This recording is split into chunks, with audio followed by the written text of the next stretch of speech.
Hello everyone, welcome to our channel Education Hotspot and here in this video we are continuing with our current affair with regard to economics and इसको हम लोग PW only IAS उड़ान 500 plus से cover कर रहे थे। अभी तक हम लोग यहाँ पे लास्ट क्लास में जो हमने टॉपिक करा है दैट वाज प्रेस्टन कर्व हम लोगों ने कंप्लीट कर लिया था। आज का जो नेक्स्ट टॉपिक है वो हम देखते हैं that is world employment and social outlook report. देखिए अब इस रिपोर्ट के बारे में जो भी इसकी फाइंडिंग है मैं हर बार आपको बताती हूँ जो भी फाइंडिंग है फाइंडिंग का डेटा वील रीड वंस हम एक बार इसका डेटा रीड करेंगे बट आपको भी पता है ऐसे डायरेक्टली डेटा और पॉइंटर्स जो बिल्कुल पॉइंट होते हैं 0.25 0.35 इस तरीके की चीजों से डायरेक्ट क्वेश्चन एग्जाम में नहीं आते हैं राइट। तो क्या क्या चीजें रेलिवेंट है एक बार हम कंसेप्ट समझ लेते हैं कि यहाँ पे किस चीज के बारे में जिक्र किया गया, क्या ये रिपोर्ट है, कौन कौन पब्लिश करता है और जो पब्लिश करता है उस ऑर्गेनाइजेशन के बारे में थोड़ा सा हम जान लेते हैं यहाँ पे। तो सबसे पहले आप देखेंगे कि world employment and social outlook report news में क्यों था कि रिसेंटली जो इंटरनेशनल लेबर ऑर्गेनाइजेशन है उसने ये एक रिपोर्ट पब्लिश की है राइट। उसने यहाँ पे ये रिपोर्ट पब्लिश की है दैट नेम क्या है उसका, world employment and social outlook report. अब थोड़ा सा हम आईएलओ के बारे में जानते हैं तो आईएलओ की बात करें तो आईएलओ 1919 में आईएलओ को फॉर्म किया गया था। 1990 में इस ऑर्गेनाइजेशन को बनाया गया। आप देख रहे हैं नाम में लेबर ऑर्गेनाइजेशन है तो यहाँ पे ये जनरली बात करती है ह्यूमन एंड लेबर राइट को लेके। आईएलओ जो है वो ह्यूमन एंड लेबर राइट और उनको प्रोटेक्ट करने की बात करती है। जब हम आईएलओ की बात, अच्छा बेसिक एक और फैक्ट इसके रिगार्डिंग कि इसका जो हेडक्वार्टर है वो जेनेवा स्विट्जरलैंड में है, ये चीज हमें याद रखनी है। इसके अलावा आईएलओ की हम बात करें तो ये वर्कर्स के राइट की बात करती है। देखिए इसको इसमें तीन ये पार्टी को इंक्लूड करके चलती है। ये वर्कर्स के राइट की बात करती है प्लस आईएलओ एम्प्लॉयर्स के राइट की भी बात करता है, साथ के साथ ये गवर्नमेंट के पॉलिसीज एंड गवर्नमेंट की ड्यूटीज के बारे में भी बात करता है। तो यहाँ पे ये सारी चीजों को कंसीडर करके चलता है राइट। तो ये सारी चीजें हमें माइंड में रखनी है। अब आईएलओ ने एक रिपोर्ट पब्लिश की है world employment and social outlook report. ये रिपोर्ट क्या कह रही है, नाम से आपको समझ में आ रहा है समवेयर एम्प्लॉयमेंट के रिगार्डिंग है। तो इसकी फाइंडिंग है deteriorating macro economic environment. Macro economic वो जो एज अ होल पूरी कंट्री को इम्पैक्ट करते हैं, ऐसी चीजें जो पूरी कंट्री पे इम्पैक्ट डाल रही है जिसका किसी एक इंडिविजुअल पे इम्पैक्ट नहीं पड़ रहा है। तो वो भी हमें थोड़ा सा खराब होता हुआ देखने को मिला। हमने देखा, ये ऑब्जर्व किया कि जो सेंट्रल बैंक्स है ना वो अपना इंटरेस्ट रेट बढ़ा रहे हैं क्योंकि ये जो जियो पॉलिटिकल टेंशन इंटरनेशनल लेवल पे चल रही है उसकी वजह से सेंट्रल बैंक जो है वो अपना इंटरेस्ट रेट जो है वो इंक्रीज कर रहे हैं। इसके अलावा हम देख रहे हैं, देखिए अब ये सब तो ऐसे डायरेक्टली लिखने को नहीं आएगा, ये वो पॉइंट्स हैं जब आप मेंस में आंसर राइटिंग करते हो देन यू कैन यूज अगर आ जाए तो कि क्यों इसमें परफॉर्मेंस अच्छी या खराब रही, ये सब चीजों में तब आप ये चीज यूज करते हो या किसी चीज का इम्पैक्ट क्या पड़ा। प्रीलिम्स पर्सपेक्टिव से तो इस तरीके से चीजें नहीं पूछेगा राइट। इसके बाद यहाँ पे कैपिटल आउटफ्लोज जो है वो भी डेवलपिंग इकोनॉमीज में हमें देखने को इम्पैक्ट उसमें भी देखने को मिला कि वो क्या हुए हैं, स्लो डाउन हुए हैं। कैपिटल आउटफ्लो होता है जब आप मनी या फिर कोई भी एसेट, मनी या कोई भी एसेट आपकी कंट्री से किसी दूसरी कंट्री में जा रही है राइट। कंट्री से उसका आउटफ्लो हो रहा है तो हम उसे कहते हैं जो है कैपिटल आउटफ्लो हो रहा है। फिर ये देखा गया कि जो चाइना, टर्की, ब्राजील जैसी कंट्री है यहाँ पे भी इकोनॉमिक आपको डिसलोरेशन देखने को मिल रहा है। अब ये क्या चीज है, इसका यहाँ पे मतलब होता है कि इकोनॉमी की जो ग्रोथ है वो स्लो डाउन हो गई है। इस टर्म का मतलब है, देखिए छोटी छोटी टर्म्स हैं अगर हम साथ में समझ लें कई बार एग्जाम में दिखने मिल जाती हैं तो हम एग्जैक्ट गेस नहीं कर पाते कि इसका मतलब क्या है। इकोनॉमी की ग्रोथ जो है वो स्लो डाउन हो गई है, मतलब इकोनॉमी की ग्रोथ बहुत अच्छी स्पीड पेस से नहीं हो रही है। तो एक तो ये फाइंडिंग थी। दूसरी with regard to unemployment rate थी। अनएम्प्लॉयमेंट सिंपल सिचुएशन जहां पे लोगों के पास काम नहीं है। तो ये देखा गया कि जॉबलेसनेस और जो जॉब गैप है, जॉब गैप मतलब जब जो लोग काम करना चाहते हैं उन्हें काम नहीं मिल रहा है राइट, ये कम हुआ है। प्री पेंडेमिक लेवल से अगर देखा जाए, पेंडेमिक यानी कोविड-19 पेंडेमिक से पहले अब देखा जाए तो जॉबलेसनेस कम हुई है, लोगों के पास काम है। ग्लोबल अनएम्प्लॉयमेंट रेट जो है वो 5.1% हमें देखने को मिला 2023 का। वेजेस ग्रोथ की बात करें, वेजेस यहाँ पे बात की गई है रियल वेजेस की। तो रियल वेजेस वो वेजेस होते हैं जब आप इन्फ्लेशन को एडजस्ट कर रही हो। रियल वेजेस में वो एडजस्ट होते हैं इन्फ्लेशन के हिसाब से। देखिए फॉर एग्जांपल, अभी मेरी फॉर एग्जांपल लेते हैं 2000 में कोई पर्सन लेट से ₹1000 पर मंथ कमा रहा था। आज की डेट में हम बात करते हैं, ये ईयर 2000 की मैं बात कर रही हूँ और आज 2025 है, हम कह रहे हैं कि वो पर्सन आज ₹2000 पर मंथ कमा रहा है।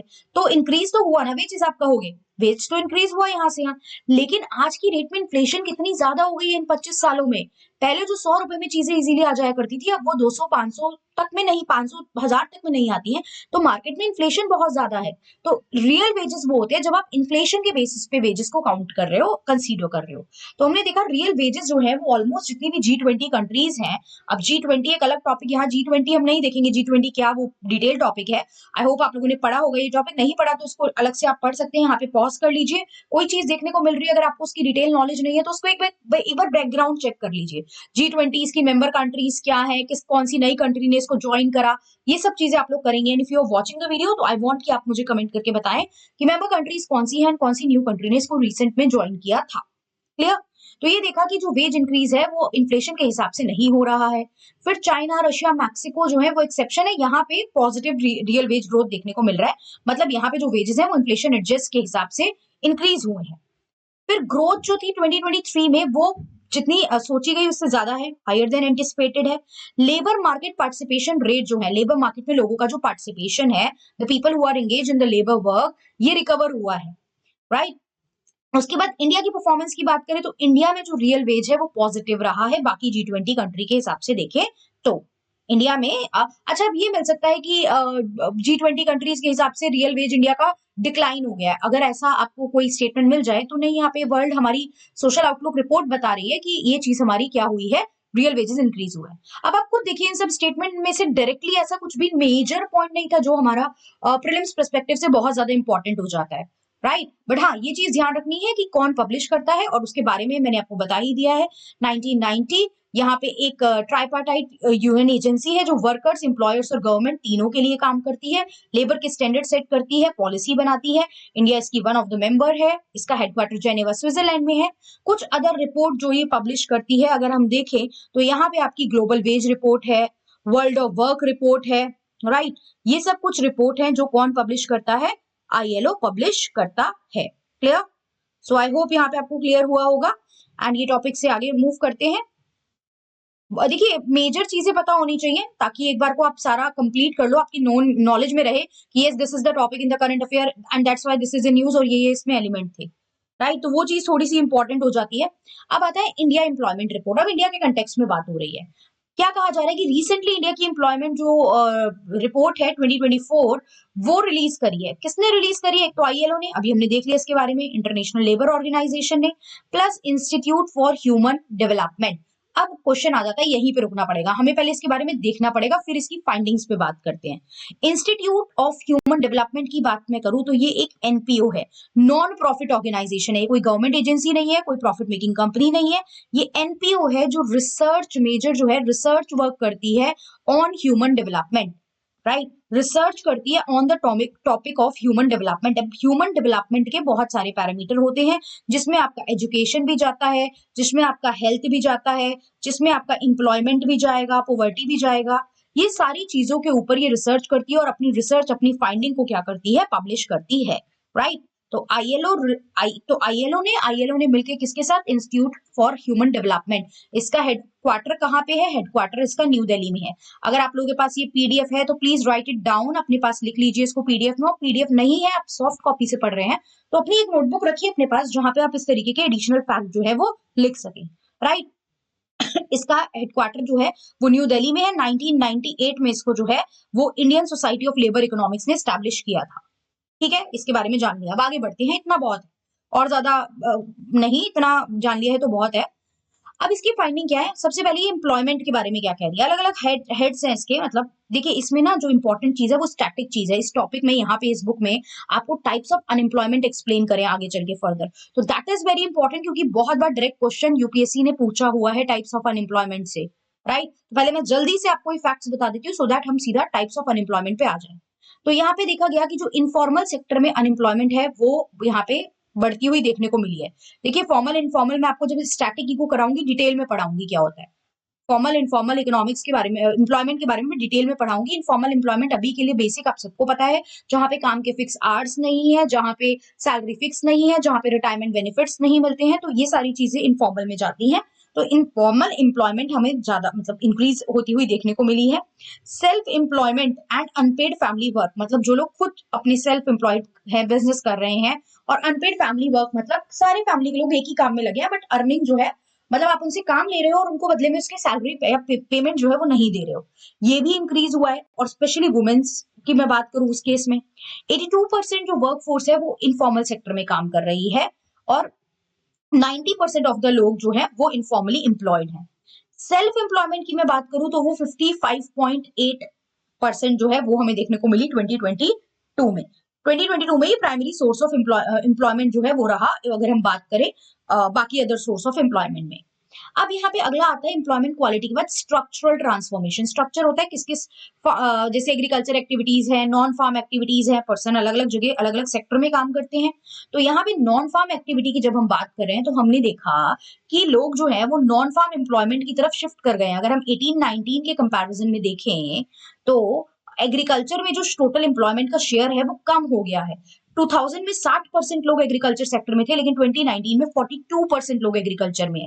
देखिए हमारी एक्टिविटी तीन होती है, primary secondary tertiary, right. Primary secondary tertiary, primary में एग्रीकल्चर एंड एलीड एक्टिविटी जाती है, सेकेंडरी में मैन्युफैक्चरिंग जाती है, एंड टर्शरी की मैं बात करूं तो टर्शरी में सर्विस जाती है, राइट। टर्शरी की मैं बात करूं तो टर्शरी सेक्टर में जाती है सर्विसेज।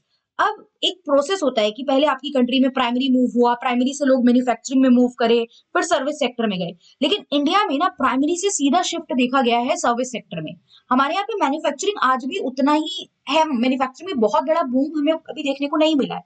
तो पहले वो यही बोल रहा है नॉन फार्म में कमी आई, फिर वो कह रहा है कि सेकेंडरी और टर्शरी एक्टिविटी की हम बात करें तो नॉन फार्म शिफ्ट में हमने देखा कि जो टोटल एम्प्लॉयमेंट है 32% जो थी कंस्ट्रक्शन और सर्विस सेक्टर में 2019 में, वो 23% थी 2000 में, वो इंक्रीज होकर अब 32% हो गई। लेकिन किसमें?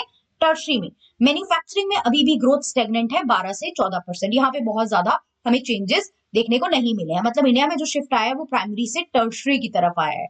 ये चीज ध्यान रखनी है, तो बहुत बेसिक सी बात है कि मैन्युफैक्चरिंग में हमने उतना ज्यादा बूम नहीं लिया है, प्राइमरी से हमारा ज्यादा ग्रोथ बूम किसकी तरफ गया है? टर्शरी की तरफ।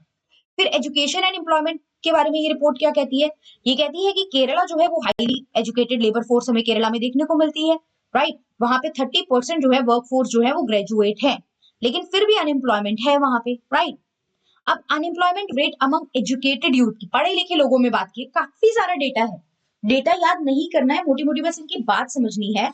वो कह रहा है यूथ में अनएम्प्लॉयमेंट बहुत ज्यादा है, राइट। 6 टाइम हाइयर है यूथ में अनएम्प्लॉयमेंट अगर देखी जाए तो, राइट। और 9 टाइम्स ग्रेजुएट लोग जो है अनएम्प्लॉयड है as compare to illiterate people. 2022 के डेटा के हिसाब से देखिए, अगर इलिटरेट जो लोग पढ़े लिखे नहीं है वहां पे अनएम्प्लॉयमेंट 3.4% था, ग्रेजुएट अनएम्प्लॉयमेंट जो था वो 29.1% है, और सेकेंडरी और हायर एजुकेशन के लोग जो अनएम्प्लॉयड है वो 18.1% है। इट मीन्स ये देखने को मिला कि एजुकेटेड यूथ के पास भी एम्प्लॉयमेंट नहीं है, right. Women labour work force participation की बात की जाए कि वुमेन कितना पार्टिसिपेट कर रही हैं as a labour force. Labour force मतलब आपका वेज वाला काम, डेली बेसिस पे जो काम होता है जिसके रिटर्न में वेजेस मिल रहा है, लेबर वाला वर्क की बात हो रही है। तो यहाँ पे फीमेल जो लेबर फोर्स पार्टिसिपेशन है वो कम हुआ है 14.4% से, अगर हम देखें 2000 से 2019 में। अब यहाँ पे 2019 के बाद थोड़ा हमें ट्रेंड रिवर्स देखने को मिला, चीजें चेंज हुई, फीमेल का जो पार्टिसिपेशन था वो इंक्रीज हुआ। इस लाइन को थोड़ा माइंड में रखना, 2019 के बाद लेबर फोर्स पार्टिसिपेशन जो है फीमेल का, right, labour force participation rate increase हुआ है। कितना क्या मत याद रखो, लेकिन ये याद रखो क्योंकि किसी स्टेटमेंट में वो आपको ये दे सकता है कि 2022 2019 के बाद हमें continuously women's labour force participation जो है वो डिक्लाइन देखने को मिल रहा है। तो आप अपने माइंड में रखो कि नहीं यार, वुमेन लेबर फोर्स पार्टिसिपेशन 2019 के बाद जो है वो हमें इंक्रीज देखने को मिला, उससे पहले वो कम था। क्योंकि इस तरीके की स्टेटमेंट बेस्ड क्वेश्चन जरूर प्रीलिम्स आपको दे देता है। अब अनएम्प्लॉयमेंट के क्या क्या डिटर्मिनेंट्स हैं, तो यहाँ पे बात की, देखिए self employment and unemployment rate की बात की। ये देखा गया कि जहां जिन स्टेट में सेल्फ एम्प्लॉयमेंट है ना, मतलब जहां पे लोग खुद का काम कर रहे हैं, वहां पे एम्प्लॉयमेंट जो है वो कम है। मतलब उन्हें जॉब नहीं मिल रही है लेकिन दे आर सेल्फ एम्प्लॉयड, खुद को एम्प्लॉयड कर रहे हैं, तो ऑब्वियस बात है इसका मतलब उनके पास काम तो है, राइट। तो ये चीज है यहाँ पे। उसके बाद यहाँ पे आपको एक यहाँ पे देखिए क्या बताया, अनएम्प्लॉयमेंट इन इंडियन स्टेट, एक रीजनल डिफरेंस। तो यहाँ पे आपकी एक स्टडी की गई जिसमें इंडिया के स्टेट से 27 स्टेट जो है उनको कंसीडर किया गया, राइट। 27 स्टेट को कंसीडर किया गया और ये देखा गया कि उसमें से 12 स्टेट ऐसे हैं जिनका अनएम्प्लॉयमेंट रेट है ना वो नेशनल एवरेज, पूरे नेशन का पहले तो अनएम्प्लॉयमेंट रेट निकाला गया जो आया 3.1%। फिर अलग अलग स्टेट्स का निकाला गया, पहले पूरे नेशन का निकाला गया जो आया 3.17%। फिर अलग अलग क्या करा, स्टेट का निकाला, तो उनमें से कुछ स्टेट ऐसे थे जिनका इनसे भी कम था अनएम्प्लॉयमेंट रेट, तो दैट इज गुड, और कुछ का ज्यादा था। तो लोअर कहाँ का था, महाराष्ट्र में कम है भाई, 3% महाराष्ट्र में है जो नेशनल एवरेज से कम है। यूपी में भी अनएम्प्लॉयमेंट 2.4 है, एंड आपका एमपी में भी ये हमें नेशनल एवरेज से कम देखने को मिला। लेकिन जो टॉप 5 अनएम्प्लॉयमेंट स्टेट्स हैं उनमें हमें देखने को मिले यहाँ पे जो 4 आउट ऑफ द टॉप 5 है, गोवा, केरला, हरियाणा एंड पंजाब। यहाँ पे हमें ऐसा देखने को मिला कि ये जो 5 हाईली अनएम्प्लॉयड नेशनल एवरेज से जिनका ज्यादा अनएम्प्लॉयमेंट रेट है वो ये स्टेट है, लेकिन फिर भी ये जो है ये रिचर स्टेट में काउंट किए जाते हैं, राइट, रिचर स्टेट में काउंट किए जाते हैं। और एक चीज आप याद रखना कि यहाँ पे ये जो स्टडी हुई है, ये जो हुई है ये स्टेट्स में हुई है, यूटी में नहीं हुई है। यूटी को एक्सक्लूड किया गया है और मणिपुर को भी इंक्लूड नहीं किया गया क्योंकि वहां कॉन्फ्लिक्ट चल रहा था, तो ये थोड़ी सी बेसिक सी बात है, ये आपको ध्यान रखनी है। नॉर्दर्न स्टेट की बात करें, जम्मू कश्मीर, पंजाब, हरियाणा, उत्तराखंड, हिमाचल, इनमें अनएम्प्लॉयमेंट रेट जो है वो नेशनल एवरेज से ज्यादा है, मतलब 3.17% से ज्यादा है। फैक्ट था, कुछ भी ऐसा नहीं था, मैंने बस पढ़ के आप लोगों को बता दिया। इसमें बहुत ज्यादा कुछ टेक्निकलिटी भी नहीं जाना है, मेंस आंसर राइटिंग भी नहीं करनी है, जो हम रीजन और कहानियों पे बात करेंगे, राइट, ये चीज ध्यान रखनी है आपको। उसके बाद हम सीधा आ जाते हैं यहाँ पे आपके अच्छा, यहाँ पे देखिए एक वर्ड लिखा है usual principal and subsidiary status. तो ये आपको ध्यान रखना है, ये एक मेजर होता है जिसके थ्रू हम मेजर करते हैं कि कितने नंबर ऑफ पीपल जो है वो अनएम्प्लॉयड थे for most of the year. Number of people unemployed जो साल के काफी, मतलब पूरे साल ऑलमोस्ट काफी लंबे टाइम पीरियड के लिए अनएम्प्लॉयड रहे, तो यूजुअल प्रिंसिपल स्टेटस जो है वो ये मेजर करता है। अब आगे यहाँ पे आ गया फैक्ट बेस की कितने टाइप की अनएम्प्लॉयमेंट होती है। सो ध्यान से वन बाय वन हम टाइप समझेंगे। देखिए साइक्लिक अनएम्प्लॉयमेंट की हम बात करते हैं, तो ये वो टाइप ऑफ अनएम्प्लॉयमेंट है, देखिए कभी आपकी इकोनॉमी जो है वो इंक्रीजिंग फेज पे है कि वो पॉजिटिव पॉजिटिव अपवर्ड मूव कर रही है, फिर वो बूम पे पहुंचेगी, मतलब ये तो बिल्कुल टॉप मोस्ट पॉइंट हो गया, बूम हो गया आपकी इकोनॉमी में, फिर वो डिक्लाइन भी करती है, राइट। तो जब वो इंक्रीज है तब आपके पास अनएम्प्लॉयमेंट कम है, आपके यहाँ पे लोगों को एम्प्लॉयमेंट मिल रही है, बूम पे पहुंचेगी तो भी एम्प्लॉयमेंट है, लेकिन जब इकोनॉमी डिक्लाइन होगी तो लोगों को अपनी जॉब से हाथ धोना पड़ता है, लोगों के पास जॉब नहीं रहती है, राइट। तो ये सारी चीज जो है रिसेशन के टाइम पे जब लोगों के पास काम नहीं है, जब उनको काम छोड़ से निकाल दिया जाता है, काम नहीं होता है मार्केट में, तो वो साइक्लिकल अनएम्प्लॉयमेंट होती है। तो job loss due to economic downturn, जब इकोनॉमी में ही डाउनटर्न आ गया during the boom bust cycle, sorry, यहाँ पे बूम बस्ट हुआ, यहाँ पे डाउन आया रिसेशन वाले पीरियड में, तो जॉब नहीं है, तो वो वाली जो इस वजह से अगर जॉब नहीं है तो वो साइक्लिक अनएम्प्लॉयमेंट कहलाती है। नेक्स्ट है फ्रिक्शनल अनएम्प्लॉयमेंट। सिंपल सी भाषा में आप समझिए, चाहे तो हिंदी इंग्लिश मिक्स करके अपने पास लिख लीजिए। मैं अभी एक जॉब कर रही हूँ, मैंने ये जॉब छोड़ दी, राइट, मैंने ये जॉब छोड़ दी और मैं अगली जॉब सर्च कर रही हूँ, लेट्स से मैं कुछ 6 मंथ तक कोई नई जॉब नहीं मिली, उसके बाद मुझे जॉब मिली, या मैंने ये जॉब करते करते दूसरी जगह इंटरव्यू दिया, वहां पे मेरी ज्वाइनिंग आई 6 मंथ बाद, और बीच में 6 महीने के लिए ये जॉब भी मेरे पास नहीं थी, तो इन 6 महीने में खाली थी, मेरे पास कोई काम नहीं था। तो ये वो टेम्परेरी अनएम्प्लॉयमेंट है जो जो दो जॉब के बीच का गैप होता है, तो वो टेम्परेरी अनएम्प्लॉयमेंट विद इंडिविजुअल जो है वो जॉब के इन बिटवीन है और नई एम्प्लॉयमेंट को ढूंढ रहे हैं। क्लियर। डिस्गाइज्ड अनएम्प्लॉयमेंट बहुत छोटे से आप लोग सुनते आ रहे हो, जितने लोग चाहिए उससे ज्यादा लोग हैं, राइट, जितने लोग चाहिए उतने ज्यादा लोग हैं। एक फार्म है, इसमें 3 लोग काम कर रहे हैं, आप फैमिली का एक और लोग ले आए, प्रोडक्शन बढ़ा, एक और ले आए, प्रोडक्शन बढ़ा, 5 लोग हो गए, लेकिन खेत का एरिया तो उतना ही है ना। अब आप 2 अपने घर के और लोग ले आए हो, आपने 7 लोग कर दिए, लेकिन इन 2 लोगों के आने से कोई प्रोडक्शन पे इम्पैक्ट नहीं पड़ा, प्रोडक्शन नहीं बढ़ा, तो ये 2 लोग वेस्ट ही थे, इनकी कोई अर्निंग भी नहीं थी, इनका कोई कॉन्ट्रीब्यूशन भी नहीं था, राइट। तो वो होती है डिस्गाइज्ड अनएम्प्लॉयमेंट। डिस्गाइज्ड अनएम्प्लॉयमेंट को लेके गाइस एक क्वेश्चन एग्जाम में आया हुआ है, ध्यान रखना, पूछा था, यूपीएससी का क्वेश्चन है पीवाईक्यू, कि इनमें से किस अनएम्प्लॉयमेंट में मार्जिनल प्रोडक्टिविटी जो होती है वो 0 होती है। MP is 0। एमपी होता है प्रोडक्टिविटी, प्रोडक्शन जो होता है वो होता है, फॉर एग्जाम्पल जब मैंने एक लेबर लगाई तो मेरा प्रोडक्शन हो रहा था 10, मैंने 2 लेबर लगाई मेरा प्रोडक्शन हो रहा था 12, मैंने 3 लेबर लगाई मेरा प्रोडक्शन बढ़ा क्योंकि लोग बढ़ रहे हैं, काम ज्यादा हो रहा है, 15, मैंने 4 लेबर लगाई मेरा प्रोडक्शन हुआ 20, 5 लेबर लगाई कोई फर्क नहीं पड़ा, प्रोडक्शन 20 ही रहा क्योंकि खेत तो उतना ही है, लिमिटेड है, अब ये तो मैक्सिमम प्रोडक्शन था जो उस खेत से हो सकता था। तो आप देखेंगे कि ये 4 से 5 लेबर बढ़ाने पे भी आपका आउटपुट कुछ भी इंक्रीज नहीं हुआ। आउटपुट कितना रहा? 20 रहा, यानी जीरो रहा।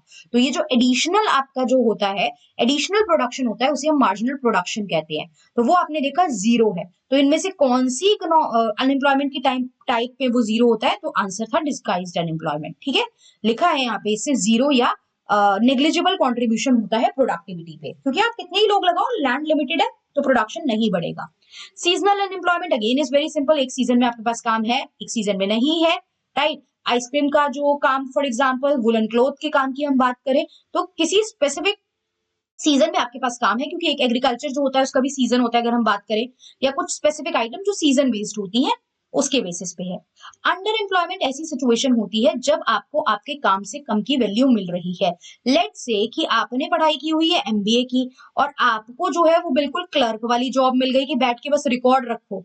आपको जो लोग आ रहे हैं और जा रहे हैं उनकी एंट्री करनी है, तो क्या ये आपकी क्वालिफिकेशन को जस्टिफाई कर रही है?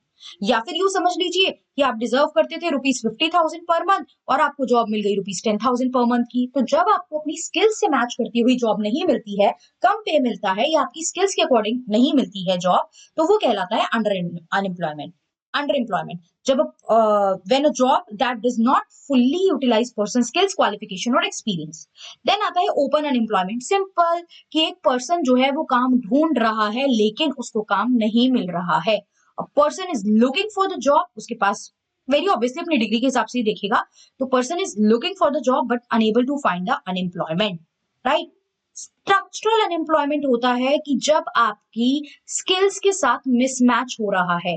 फॉर एग्जाम्पल, कोई जॉब रिक्वायरमेंट है, आपने जो पढ़ाई की है उसके हिसाब से प्रैक्टिकली जब आप कंपनी में इंटरव्यू देने गए तो आपको एआई की नॉलेज होनी चाहिए थी, लेकिन वहां पे आपको एआई कभी कॉलेज में, स्कूल लेवल पे कहीं पढ़ाया ही नहीं गया, आपके कोर्स में पढ़ाया ही नहीं गया। जबकि आपके कोर्स के हिसाब से जो कंपनी आगे मांग रही है वो मांग रही है कि हमें टेक्निकल एआई और ये सब चीजों की नॉलेज चाहिए। तो यहाँ पे एक मिसमैच हो गया। जो स्ट्रक्चर थे, जो एजुकेशन स्ट्रक्चर था, एजुकेशन पॉलिसी थी, वो हमारी फुलफिल नहीं कर पाई जॉब की रिक्वायरमेंट को। तो इस टाइप की जो अनएम्प्लॉयमेंट होती है वो स्ट्रक्चरल अनएम्प्लॉयमेंट होती है, राइट। यहाँ पे मैंने थोड़ा फास्ट में बेसिकली आपको समझाने की कोशिश की है चीजें। बाकी मैं और डिटेल में, जब मैं आपको जो स्टैटिक कोर्स हमारा चल रहा है उसमें ये सब और डिटेल में कवर कराऊंगी विद प्रॉपर एग्जाम्पल, क्या क्या और एग्जाम्पल हो सकते हैं, क्या क्या एमसीक्यू से रिलेटेड बन सकते हैं, सो दैट आपकी प्रैक्टिस भी साथ के साथ हो जाए। यहाँ पे हमारा पर्पस है करंट अफेयर को कवर करना और उसके थ्रू बेसिक स्टैटिक कवर करना, तो थोड़ा फास्ट मोड में ये कवर कराया है। आई होप आपको समझ में आया होगा एंड कोई डाउट नहीं है। अगली क्लास में हम ये सीडीपी सुरक्षा करेंगे और इसी के साथ हमारा जो फर्स्ट हेड है इसका करंट अफेयर का, वो कंप्लीट हो जाएगा और फिर हम नेक्स्ट हेड स्टार्ट करेंगे, that is banking and monetary policy. तो आई होप यहाँ तक आप सबको समझ में आया होगा। In case of any confusion in doubt, you can mention it in the comment box. मतलब बहुत से बच्चे जो है उनको समझ में आ रही है ये चीजें and they want me to continue this series, so I will continue and I will complete this full economic current affairs series. So that's all. Thank you everyone. See you in the next video.